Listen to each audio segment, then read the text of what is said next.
I had no idea what to expect. I didn't want to know what movie it is before I do the interview. I'm not, clouded. And I love the film. Thank you so much. We're Yeah. glad. So tell us a quick genesis of the film. How did it all begin? You guys wrote it and of course starred in it.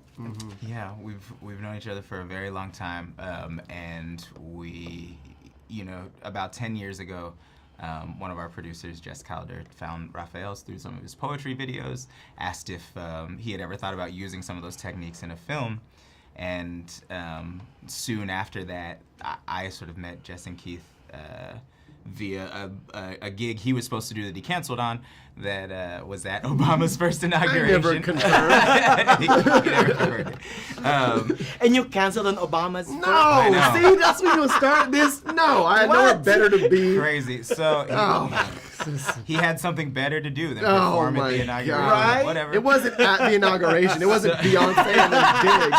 Wait a minute. Now he's friends with the Obamas. Oh, I wasn't there. It's true.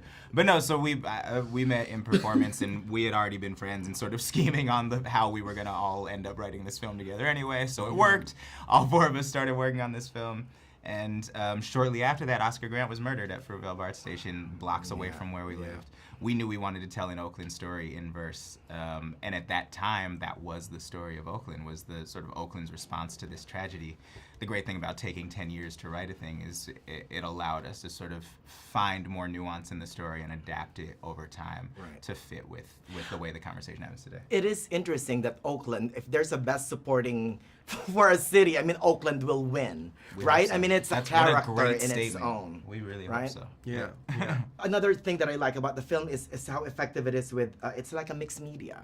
It's an action, it's thriller, it's drama, it's comedy, and they all walked out, we walked out of it feeling the balance of it, the great mixture of it. Yeah, I mean, I think we're filmmakers of the multi-hyphenate generation. Like, genre has become so much less important nowadays, right? Like, you're not hunting through trying to find music because of genre. It's just recommendation. You sort of do it on your own. I feel the same way about film. Like, we wanted to portray a story that was as complex as the people in it, as the people making it, as the people living the experience that we're talking about.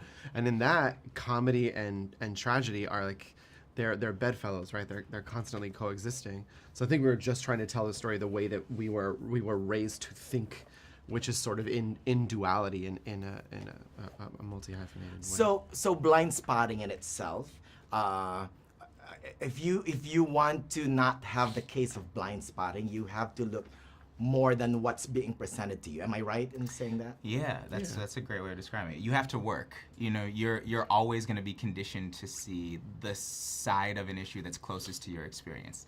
So to have empathy means that you have to actively work to see the other side. So when you guys stared at each other in the first part of the film, it's not Blindspotting. No, at 100% is It one. is. I mean, that's the thing. That's the thing. Yeah, they don't recognize it at that point, but yeah, they're Right? That's what Patrick. That's what Patrick's trying to present to them. That's fantastic. Thank you guys. Good Thank catch. you. Yeah, really, really good. Nice to meet you. Thank you so